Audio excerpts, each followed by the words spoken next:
Cat Stoves, and I'm going to seek out some of the most extreme challenges in the most dangerous places on Earth.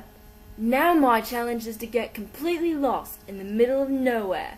Every year, millions of people get completely lost in the middle of nowhere. I'm going to show you the skills you need to make it out alive.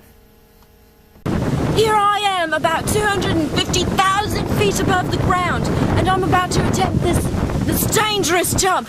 And this is one jump I can't afford to miss. Alright, here it goes.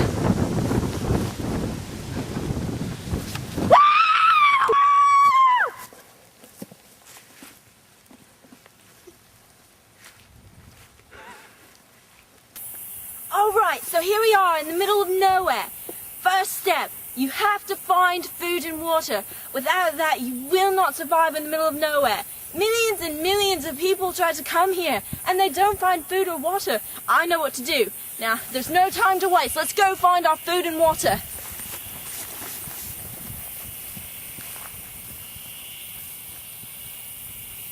Coming, cameraman! Do you hear that?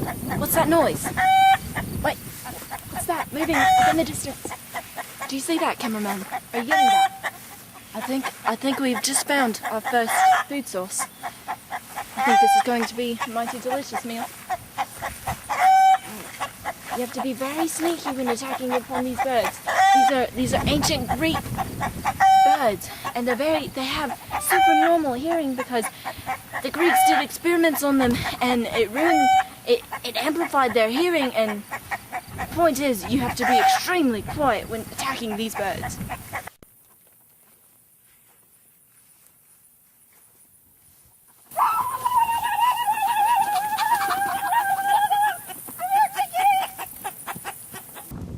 Roasting my chicken, and I skinned it, and now I'm about to eat some of this bird. Alright, here it goes.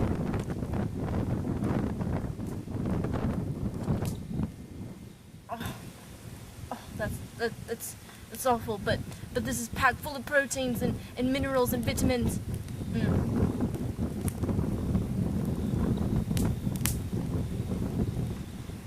It's not too bad. Not like the llama I had to eat raw. Alright, so I'm on a search for water right now. I haven't found any yet, but I have to if I'm going to survive in the middle of nowhere. Alright, it's imperative that I have water, otherwise I'll die. And that'll be the end of this series. Stop. Do you see that? Oh my God. I had a friend who warned me about this once. He was hiking out in the middle of nowhere, and he found a plate of steak. It was still hot. It was smoking, and so he thought to himself, what is this plate of steak doing in the middle of the woods? And he thought, what do I care? I'm going to eat it because it's a plate of steak in the middle of the woods. So he ate it. 3 days later, he died. So, this glass of water here, I'm going to have to be very careful about it. What I'm going to do is I'm going to use the inside of my body to purify this. You at home, you can't do this. You haven't been properly trained by the British military to do this, but I know how to do this, so here it goes.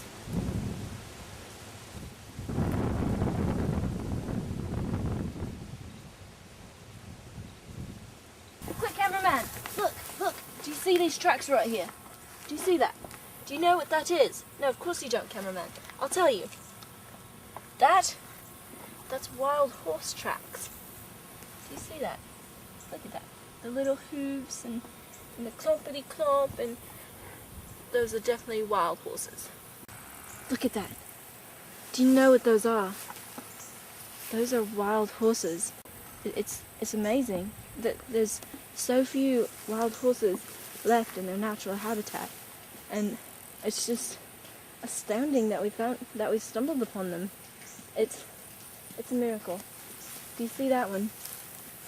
He's about to get milk from his mommy.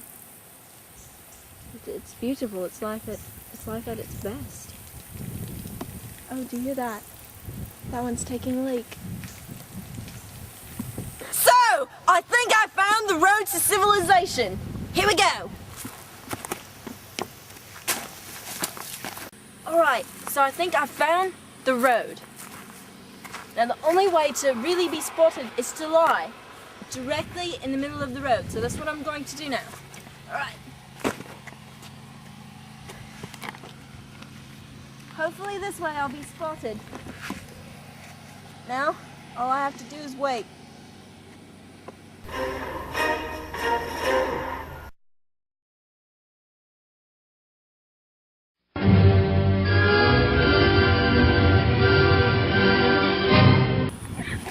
I know why I did that. Right before you went.